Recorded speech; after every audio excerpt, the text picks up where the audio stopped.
na senior citizen dito sa DESCA. Ayan yung mga umattend sa araw na ito, October 6. Ayan ang aming presidente, ang Sister Dory. Good afternoon.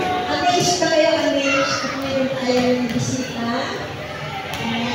At marami kayong nakuha, di ba?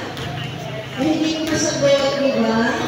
Who's ating daw? Ito ating daw. Si ating daw yung wish natin, di ba? Okay. So,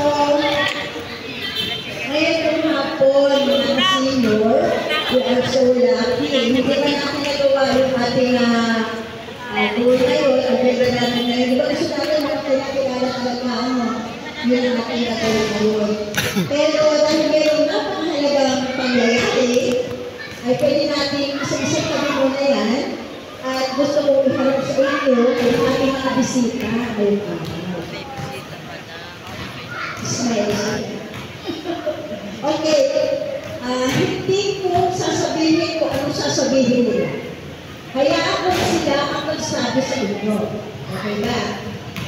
At okay po tayo. Bukas na bukas sa mga lahat na gusto magtanong. Ang tanong po kayo say.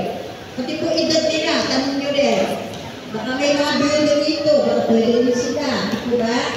Lahat libre itanong. Okay po? So, tatawagin ko na yung ating unang tagapagsalita. Siya po ay si Kagawad Rory Laguna ng Barangay 1. Barangay 164.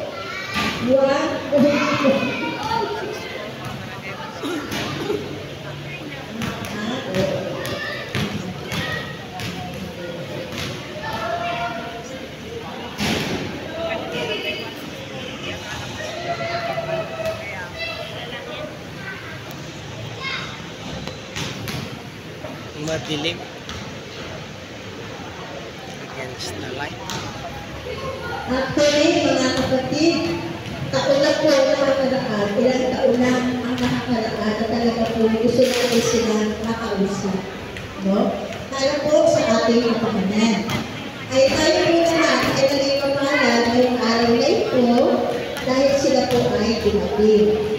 Ang una po natin makakausap ay si Kagawad Rory Laguna ng Barangay 155. Ito po ay tagad sa South.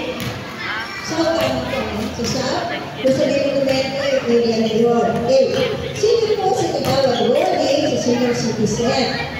Siya po ang Pangulo ng Federasyon ng Senior Citizen sa South California. Sakop po niya ang lahat ng asosasyon ng senior citizen mula sa Barangay 1 hanggang Barangay 164. Palakpakan po natin sa Kagawad Rory Laguna.